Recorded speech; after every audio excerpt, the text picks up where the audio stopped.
El eterno Dios, el Padre, envió a su Hijo Jesucristo. Su Hijo Jesucristo, Él es el camino, es la verdad, es la vida, es la luz. Y Él es la gracia, esa gracia que necesitamos, a Jesucristo.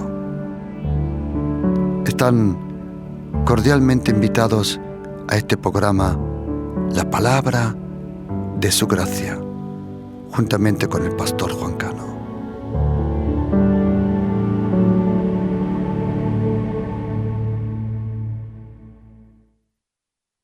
Pero os digo la verdad, os conviene que yo me vaya, porque si no me fuera, el Consolador no vendría a vosotros. Mas si me fuere, os lo enviaré. Y cuando Él venga, convencerá al mundo de pecado, de justicia y de juicio. De pecado, por cuanto no creen en mí. De justicia, por cuanto voy al Padre y no me veréis más. Y de juicio, por cuanto el príncipe de este mundo ha sido ya juzgado.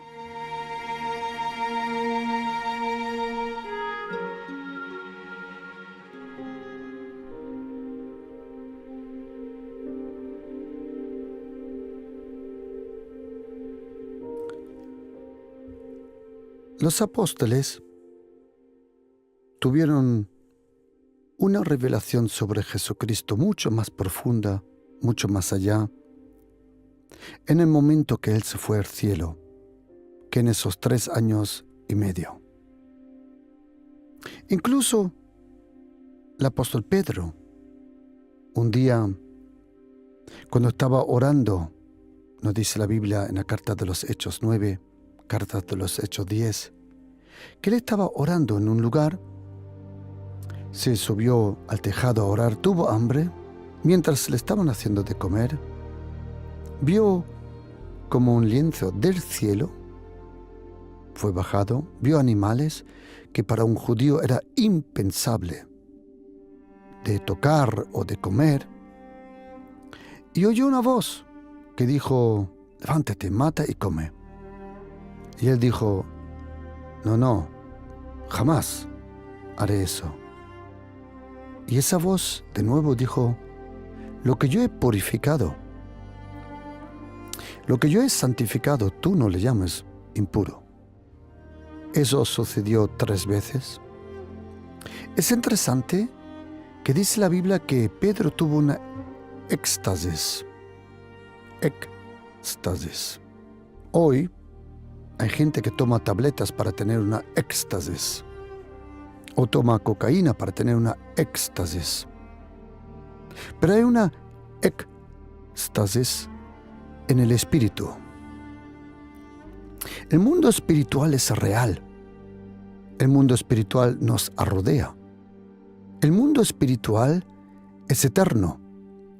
Todo lo que se toca, todo lo que se ve, en el momento que algo es visible o tangible, entonces empieza un reloj de caducidad. Mientras algo está eterno en el espíritu, no le pasa nada. El problema es cuando algo del mundo invisible es transportado al mundo visible. Porque el apóstol Pablo tiene razón. Todo lo que es invisible es eterno. Todo lo que es visible es temporal. Y en el momento que nosotros, sea por oración, sea por una promesa de Dios, todo lo invisible, como dice Efesios 1, versículo 3, bendito sea el Dios y el Padre de nuestro Señor Jesucristo, que nos bendijo con toda bendición espiritual. ¿Dónde? En lugares celestiales. Nuestra vida de oración es tocar a la puerta de los lugares celestiales que contienen todo lo que necesitamos. Uno vive en el mundo, pero cuando ora, abre los cielos. Uno vive en el mundo, en la tierra, pero cuando alza su esperanza, su fe, su expectativa, sus ojos hacia los cielos, entonces del mundo espiritual, invisible, algo viene al mundo visible, de repente es tangible, pero en el momento que es tangible, también tiene un tiempo de caducidad. Nosotros, cristianos, vivimos en esta tierra, pero estamos conectados con el cielo. Solo hay una posibilidad de estar conectado con el cielo, y es a través de aquel que nos contó y dijo: veréis al Hijo del Hombre exaltado, como la serpiente hizo Moisés allí en el desierto, y veréis al Hijo de Dios, veréis la escalera, como los ángeles suben y bajan, y dice en griego, sobre el Hijo de Dios. Ahí comprendemos que la escalera, esa escalera celestial que vio Jacob, en aquel lugar donde luego le llama Bet-El, Bet, casa, El, Elohim, Dios, nosotros le llamamos hoy Betel. En aquel lugar se dio cuenta Bet-El, que allí había una escalera en el espíritu y los ángeles de Dios subían y bajaban. Me da un poco gracia porque, pensando que los ángeles no están sometidos a la gravitación de la tierra, me pregunto por qué necesitan una escalera, pero ese es otro tema. Porque ángeles se mueven en el mundo, en el ámbito espiritual, donde no hay aire, donde no hay gravitación, no hay viento, y donde ellos flotan sobre, vamos a llamar, sobre el aire, sobre la atmósfera espiritual. Jesucristo dijo que Él era esa escalera. Solo hay una escalera que nos lleva al cielo, solo hay un camino que nos lleva al cielo, solo hay una puerta al final de ese camino, solo hay una puerta al final de esa escalera, y esa puerta es una persona, es Jesucristo, el Hijo de Dios. ¿Sabes, querido oyente? Mire, no sé si probablemente usted dice, yo soy agnóstico. ¿De acuerdo? Otros dirán, como esa persona me dijo, gracias a Dios, yo soy ateo. ¿De acuerdo? También bien. Pero querido oyente, mire, le quiero decir de todo corazón, mire, pase lo que pase, mientras usted respire, mientras usted esté en esta tierra, mientras usted viva, incluso en los últimos segundos de su vida, si usted le pide a Jesucristo que le salve, Él lo hará. Y la razón es ese profundo amor que Él nos tiene. Le quiero decir de todo corazón que la puerta al cielo está abierta. Mientras usted viva, ahora le puede negar, ahora puede decir que no, pero quiero pedirle por favor que se acuerde que incluso en el último momento de su vida, si usted dice, Jesucristo, ayúdame, sálvame, perdóname, usted puede contar con el perdón y la salvación de Jesucristo. Para eso tenemos un gran ejemplo en el Evangelio de Lucas. Un hombre cuyas manos también estaban clavadas al madero y los pies también. Estaba condenado a muerte, a una muerte horrible. Pero ese hombre le dijo a Jesucristo: Señor, acuérdate de mí cuando llegues a tu reino. Y Jesucristo le dijo: hoy estarás conmigo en el paraíso. La razón por que Jesucristo le dijo hoy, tienes que comprender que el hoy solo existe en la tierra. Pero cuando Jesucristo y este hombre en la cruz iban a cerrar los ojos porque habían muerto, ellos entraron en una esfera donde no existe el ayer, el hoy y el mañana. Es el mundo invisible, el mundo espiritual eterno. Y Jesucristo, humanamente, estuvo 3 días y 3 noches, conforme a nuestro reloj y nuestro calendario, estuvo en el Hades. Pero los tiempos en el mundo espiritual funcionan de otra forma. Por eso Jesucristo dijo a ese hombre en la cruz: ¿sabes? Tú y yo ahora estamos clavados a una cruz muriendo. Para ti existe el ayer porque te estás acordando de tu vida.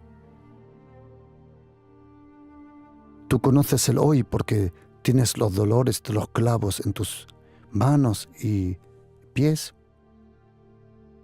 Pero quiero decirte una cosa. Para ti no existe un mañana. La próxima vez que nos veamos, le dijo Jesucristo, será un hoy eterno en el cielo. Ese es el hoy. Hoy es el día de la salvación. Y Jesucristo, 12 horas probablemente antes de decir en la cruz: Eloi, Eloi, lema sabachthani. Mi Dios, ¿por qué? ¿Por qué? ¿Por qué te has separado de mí? Es interesante que él dice Dios, no Abba. Pero antes de subir a la cruz, cuando los romanos le metieron los clavos, le dijo: Padre, perdónale. Padre, perdónale. No saben con quién se están metiendo. No saben lo que están haciendo. No saben la importancia de este momento. Padre, perdónale. Yo te lo pido, perdónale. Y cuando Jesucristo, 12 horas probablemente antes, estuvo allí, en aquel lugar, el aposento alto, cuando Judas se había ido para entregar a Jesucristo, porque él sabía que siempre que Jesucristo venía a Jerusalén, él se quedaba en el monte de los olivos. Hay un versículo interesante en Juan capítulo 7. Al final de Juan capítulo 7, es el último versículo, y dice: cada uno se fue a casa. Capítulo 8, versículo 1 empieza así: y Jesús se fue al monte de los olivos. Era el lugar favorito de Jesucristo, el monte de los olivos. Ese monte de los olivos, interesantemente, en hebreo, cuando tú pronuncias el nombre monte de los olivos, solo cambiando un acento, una cosa mínima, ese monte de los olivos se llama el monte de la unción. Y cambiando ese acento, se llama monte de la destrucción. Es interesante. La palabra unción y la palabra destrucción es casi la misma palabra, solo un acento. A lo largo de mi vida me he dado cuenta que cada vez que, como dice Salmo 92, versículo 10, el Señor nos unge con fresco aceite, una frescura del Espíritu Santo. Siempre que viene ese fresco aceite sobre nosotros, las obras del diablo son destruidas, porque la unción del Señor provoca la destrucción de las obras del diablo. Y cuando Jesucristo estaba celebrando allí el Pesaj, entonces dice la Biblia que él en un momento dijo: yo rogaré al Padre y Él os enviará a otro Consolador. Esa palabra otro, en griego hay primordial dos palabras que describen el otro. Uno se llama heteros, que significa otro de otra calidad, otro de otra naturaleza. Pero hay una palabra que describe otro de una forma que en alemán casi no hay palabra. Descubrí ya en español, no lo sé porque no lo manejo muy bien, pero que se llama alos en griego. Y significa otro de la misma calidad. Cuando Jesucristo prometió que iba a venir alguien, era otro de la misma calidad. Y voy a intentar de explicar por qué las palabras de Jesucristo son espíritu y vida, por qué sus palabras contienen todo lo que necesitamos. El ser humano, nosotros hemos tenido, entre comillas, ciertas caídas en nuestro lenguaje. Me explico. Mientras Adán y Eva en el jardín Edén confiaban plenamente en lo que el Señor dijo, todo estaba bien.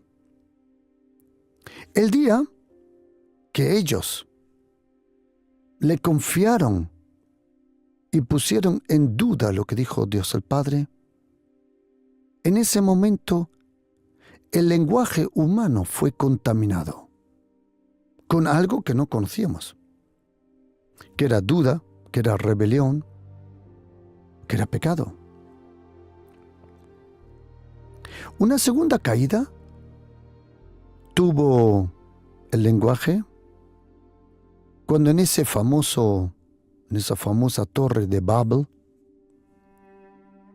todos hablaban un idioma, pero su intención y su motivación para hablar un idioma no era nada bueno. Al contrario, su intención era soberbia, arrogancia, altivez. Y la Biblia dice que Dios el Padre provocó los diversos lenguajes, semejante a Pentecostés. Solo que en Babel o Babel, como se dice en hebreo, esas lenguas provocaron confusión.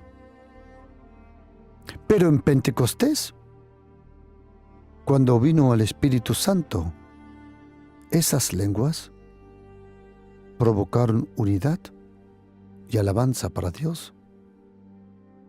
Y ahí de nuevo Hoy en día aproximadamente se cree, se piensa que hay más de 7.000 diferentes idiomas, sin contar los dialectos, sin contar los muchos dialectos que hay en África, en la India, que es impresionante. Pero la próxima vez que la lengua fue sanada fue cuando aquel hombre, nacido en Belén, aquel hombre cuyo padre era el Dios vivo, nació por una virgen, nació en Belén, creció en Nazaret, y cuando Jesucristo habló, tiene que saber una cosa, querido oyente, Jesucristo nunca exageró, nunca dijo la mitad de la verdad, nunca mintió jamás. Por eso, la lengua, el lenguaje, las palabras de Jesucristo, desde la caída del ser humano del jardín Edén, por primera vez, la lengua de un hombre, su lenguaje, era absolutamente santo. Tan santo que en Juan capítulo 9, una persona ciega, de nacimiento ciego, Jesucristo cogió polvo del suelo y con su saliva echó de su ADN, porque el ADN está también en la saliva, y porque Jesucristo nunca mintió, nunca exageró, nunca dijo cosas falsas. Cuando su saliva cayó al polvo, la pura ADN de la vida en Jesucristo fue mezclada con el polvo, porque ese hombre ciego fue del polvo tomado, y del polvo tuvo que venir la solución. Se lo puso por los ojos y ese hombre pudo ver. ¿Por qué? Porque la boca de Jesucristo, la lengua de Jesucristo, el lenguaje de Jesucristo, nunca pecó. Por eso siempre que tú repites sus palabras en los 4 evangelios, siempre que lees la Biblia y lees las palabras de Jesucristo, quiero que sepa algo, querido oyente, son las únicas palabras puras y perfectas. Hay 2 lenguajes que nunca han pecado. 2. Uno es el lenguaje del Espíritu Santo. Algunos dicen, no, el hebreo. No, perdona. Ni el hebreo, ni el arameo, ni el griego antiguo. En todos esos 3 idiomas, Jesucristo fue condenado, acuérdate, en la cruz. La tabla que escribió Poncio Pilatos. Esos 3 lenguajes, cuando dice la gente, no, el hebreo es el único idioma santo. A ver, querido, santo son las palabras del Señor, no un lenguaje. Son las palabras que vienen del Espíritu Santo. Y cuando Jesucristo le dijo a sus discípulos en aquella última noche, de repente dice, os conviene que yo me vaya. Un momento, ¿cómo que os conviene? Los apóstoles dijeron, un momento, ¿cómo que nos conviene? Cuando tú estabas con nosotros, cuando faltaba pan, multiplicaste el pan. Cuando querías coger un camino más corto, andabas sobre el agua. Cuando querías unir una familia, resucitaste la niña. Cuando querías traer de nuevo gozo a una familia, libraste y sanaste a esos leprosos. Y Jesucristo dijo, espera, os voy a contar una cosa. ¿Os conviene que yo me vaya? Porque si yo no me voy, el Consolador, el Paracletos, no puede venir a vosotros. Porque Él solo puede venir sobre la obra perfecta de la salvación. El Espíritu Santo, en el Antiguo Testamento, vino sobre Sansón y se fue. Vino sobre Gedeón y se fue. Vino sobre Saúl y se fue. Y sobre todos los profetas vino y se fue. Pero había uno, donde Juan Bautista, él preguntó, Señor, ¿quién es el que bautiza en fuego y Espíritu Santo? Dios el Padre le dijo, mira, Juan, tú bautizas en agua, pero detrás de ti vendrá uno. Y cuando tú veas al Espíritu Santo como una paloma venir y descansar sobre esa persona, sin irse de nuevo, sino permanentemente el Espíritu Santo sobre esa persona, ese es el que bautiza en fuego y en Espíritu Santo. Y Juan dijo, y yo doy testimonio que fue así. El Espíritu Santo era una promesa que Dios el Padre nos dio. En el profeta Joel, Jeremías, Ezequiel, él dijo, yo derramaré, y en hebreo no dice de mi espíritu, sino a mi espíritu. El Espíritu Santo es una persona. Y Jesucristo dijo, mira, queridos, os conviene que yo me vaya, porque yo primero solo me puedo ir si la obra es completa, la obra de la salvación. Pero cuando me fuera, y cuando vaya al cielo, os lo voy a enviar. Y ahora oye esto, querido oyente, es impresionante. Cuando Él venga, convencerá al mundo. El Espíritu Santo no condena. El Espíritu Santo convence. Y quiero poner un poco énfasis en esto. El Espíritu Santo convence. Pero Él no convence como estas llamadas de compañías telefónicas que te llaman a una hora imposible y te dan la lata hasta que algunos dicen, vale, voy a cambiar de compañía. Hay gente, no sé cómo se llama en español, que venden, son comerciantes, que le dan a uno tanto la lata,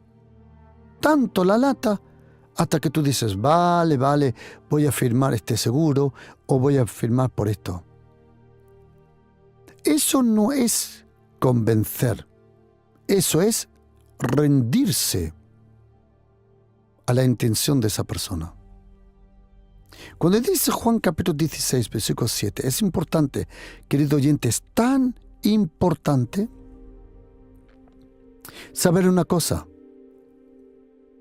Si tú eres cristiano, querido oyente, católico, evangélico, bautista, adventista, ortodoxo o de cualquier denominación, querido hermano, querida hermana, con la mano al corazón, ¿de verdad pensabas que tú convences? Vamos ya. Come on. Tú y yo no podemos convencer a personas. La Biblia dice en los proverbios, interesante, que no intentas de corregir a un cabezón. Luego dice que sí, que lo corrijas. Casi nunca alguien a quien tú quieres corregir cambia. Porque para cambiar, se necesita una gran porción de humildad. A nadie de nosotros nos gusta que nos digan, oye, esto lo estás haciendo mal y tienes que cambiar. Más os voy a contar una cosa. Nunca jamás en público intentes de corregir a uno, porque no lo va a comprender. Porque una persona siempre que está en público se va a defender de lo que tú dices. Hoy por hoy, y lo digo de todo corazón, yo solo confío cuando el Espíritu Santo convence a una persona. Pero convencer, esa palabra en griego, klaijo, esa palabra en griego es tan fuerte, es tan, a ver cómo lo puedo, sí, ok. Esa palabra elenjo en griego proviene del juicio. Voy a intentarlo explicar. Es una palabra que se usaba en los juicios. Ok. Y convencer significa en griego tener tantas pruebas indudables que todo el juicio, el juez, el fiscal, el abogado, incluso el condenado, se dan cuenta que es verdad. Convencer no es intentar que tú digas, vale, muy bien. No. Cuando el Espíritu Santo te convence, te transmite la verdad, esa verdad te hace libre. Querido, solo uno puede convencer. El Espíritu Santo no condena. Me explico. El Padre en el Antiguo Testamento era el que juzga. El trabajo del Espíritu Santo es el convencer. Y el trabajo del Hijo, Jesucristo, es el perdonar. El Espíritu Santo convence por situaciones, leyendo la Biblia. Por eso, cuando yo veo a una persona terca, complicada, una persona que no cambia de carácter, ahí comprendo una cosa, y es esto. Mire, querido oyente, todos nosotros, si eres cristiano, no importa de qué denominación, si eres cristiano, cristiana, un discípulo de Jesucristo, creyente, tiene que haber un proceso, una transformación en nuestro ser. Si no hay transformación, si no hay avance en nuestro ser como ser humano, cristiano, en el amor, en la compasión, en la paciencia, en comprender en todo, entonces yo estoy convencido que la persona no tiene una vida de oración. Déjame explicarte por qué. Porque el diablo te convence de los pecados de tu hermano. Pero el Espíritu Santo te convence de los tuyos. Siempre que tú veas más los pecados en otros que en tu propia vida, es porque en verdad no tienes una vida de oración. Porque tener una vida de oración significa tener el espejo de la realidad de su presencia del Espíritu Santo en nosotros. En los Salmos dice, en tu luz veré la luz. Yo no me lo puedo imaginar, es que es imposible. ¿Cómo una persona, diciendo que es cristiano, sigue con rencor, con odio, con rabia contra otro cristiano, otra persona? ¿Sabe lo que me da testimonio? Que no tiene vida profunda de oración. Porque cuando estás en la oración, el primero que es convencido de algo que no está mal, que no está bien, eres tú y yo. En la oración día a día recibimos corrección. El Espíritu Santo nos convence. Y hay cosas, lamentablemente, que solo se aprenden por dolor. Hay cosas que solo se aprenden por amor, pero porque Dios el Padre nos trata como hijos, no como esclavos. Lo peor que puedes hacer con tu hijo es de no traer corrección a su vida, de educarle. Ningún ser humano tiene la propia capacidad de educarse a sí mismo al principio de sus primeros años. Nos convertimos en salvajes. Si tú a un niño le permites todo, si tú a un niño le das todo, lo has deformado para toda tu vida. Los papás son los únicos que pueden traer educación a sus hijos. ¿Cómo? Con el buen ejemplo, con el buen trato, pero también protegiendo a los niños de ellos mismos. Si tú permites a un niño todo, es lo peor que puede pasar. Lo mismo que David, lamentablemente, su hija Tamar fue violada. Absalón mató a su hermano que violó a la hermana. Y Adonía pretendió coger la corona.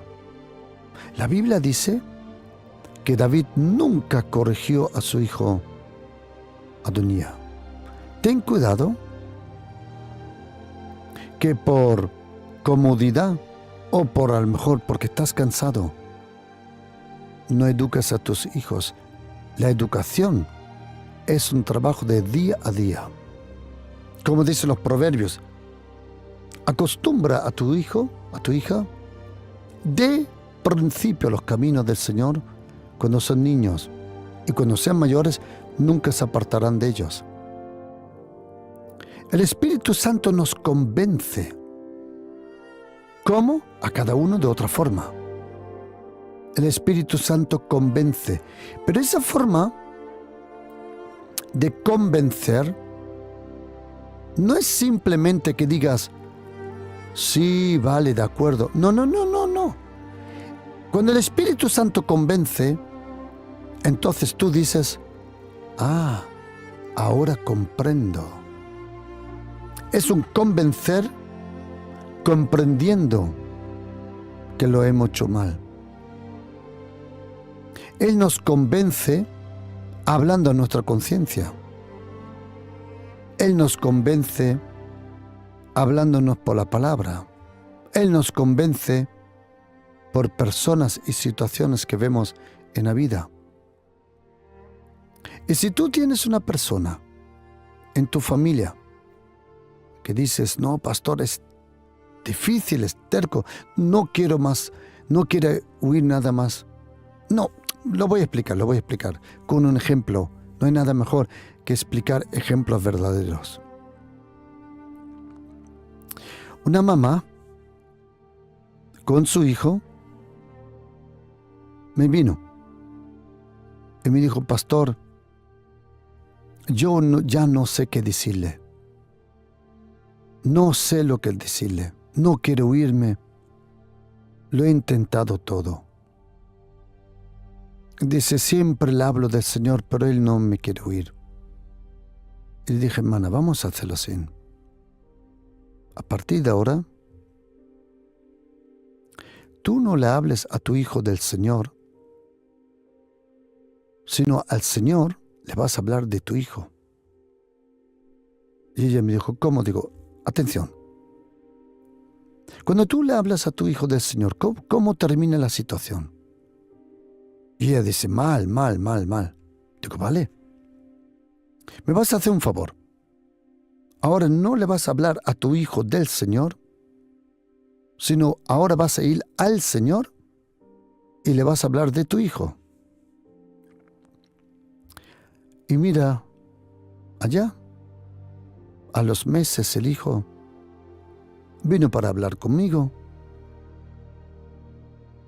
puso su vida en la mano del Señor. ¿Por qué? En su entorno algo pasó. Uno de sus amigos falleció. Y eso a él lo dejó reflejar sobre su vida. Y él me vino y dijo, pastor, yo no quiero terminar así. Y hoy está sirviendo de todo corazón en la iglesia. ¿Por qué? Porque según Romanos 2:4, es la bondad de Dios que nos lleva al arrepentimiento. El Espíritu Santo convence. Y si tú deseas que alguien en tu familia sea salvado, háblale al Espíritu Santo que convenza a esa persona. ¿Cómo? Sean por sueños, sean por situaciones. El Espíritu Santo tiene tantas formas de convencer a una persona. Déjale al Espíritu Santo hacer su trabajo. No pretendas hacer el trabajo del Espíritu Santo, porque Él convence. ¿De qué? De pecado. Porque no creen en mí, en Jesucristo, dice el Señor, y de justicia. Él te convence que Jesucristo terminó perfectamente su obra y que ahora somos la justicia de Dios en Cristo Jesús. Pero Él también te convence del juicio. ¿De qué juicio? ¿Sobre el ser humano? No. Eso vendrá luego. Pero, no. De juicio por cuanto el príncipe de este mundo ya ha sido juzgado. Los demonios y el mismísimo diablo odian al Espíritu Santo. Por eso han inspirado sectas que dicen que el Espíritu Santo no es una persona, que solo es un viento, una influencia. Eso es puro diabólico. La Biblia dice que toda aquella persona, espíritu, que no confiese que Jesucristo vino en la carne, es el anticristo. Pero también ese mismo anticristo es el que niega que el Espíritu Santo es una persona. Interesante. Jesucristo vino en la carne. El Verbo se hizo carne. El Espíritu Santo está aquí. Y sabes, querido oyente, si de verdad quieres que tus hijos, tu familia, de verdad vengan a los pies de Jesucristo y se convierten de verdad, el único que lo puede hacer es el Espíritu Santo. Él es el único que nos puede convencer, pero de una forma que lo comprendemos. Porque cuando uno es convencido por el Espíritu Santo, sabe profundamente de todo corazón que el Señor tenía razón. Por eso lo que yo hago para mi entorno, yo le pido al Señor que Él convenza a las personas, porque yo no lo puedo hacer. Incluso muchas veces, pregunta querido oyente, ¿nunca hablaste con alguien y parece que cerró más su corazón? Vale. Cambia de estrategia. Cambia de estrategia. Un día lo aprendí yo pescando eso con mi amigo Grafo. Nos fuimos de noche a pescar.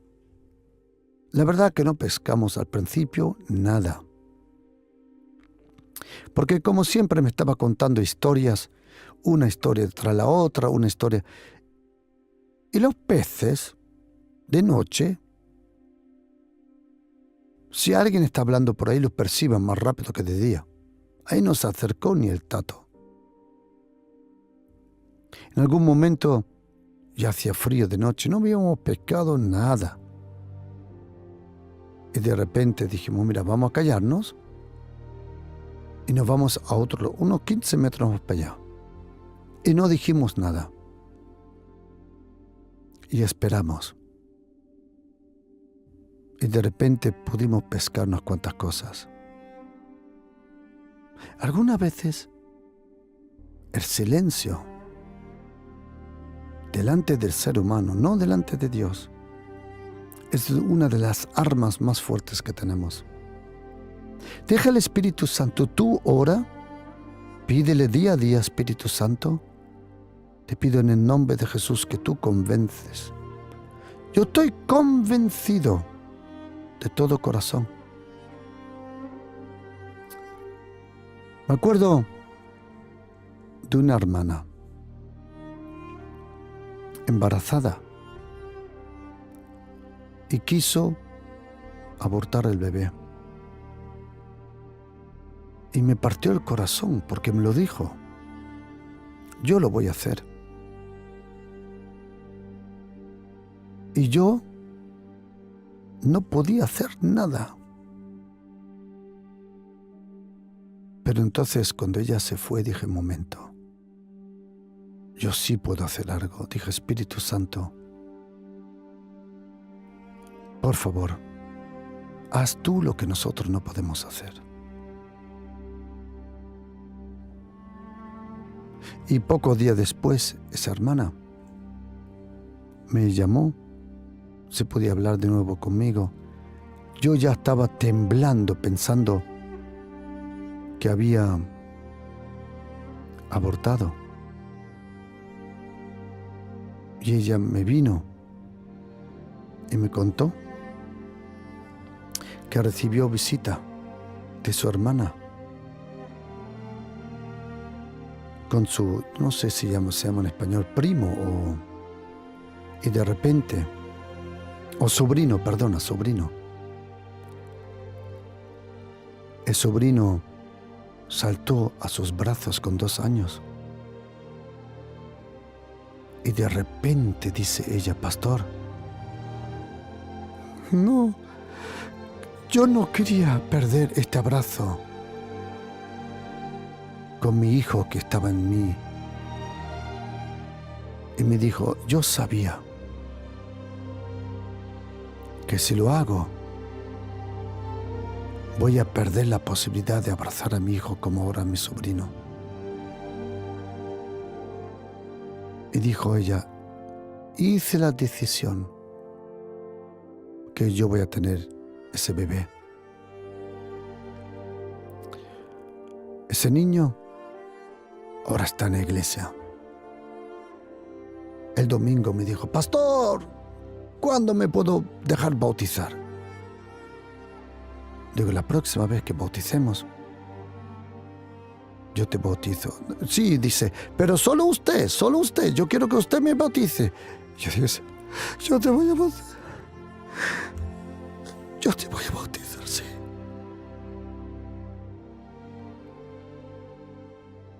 ¿Sabías, querido oyente, que las leyes humanas casi no pueden salvar los bebés? Es el amor de Dios cuando una mujer o un hombre están convencidos que ese bebé es un ser humano. La ley nunca pudo cambiar nada. Es la gracia. La ley nunca convence. Léelo en el Antiguo Testamento. Es el Espíritu Santo que convence. Y eso es lo que tenemos que pedirle al Señor, que el Espíritu Santo convence a las personas alrededor nuestra, a este país, porque cuando el Espíritu Santo convence, todos nosotros comprendemos que Él tiene razón.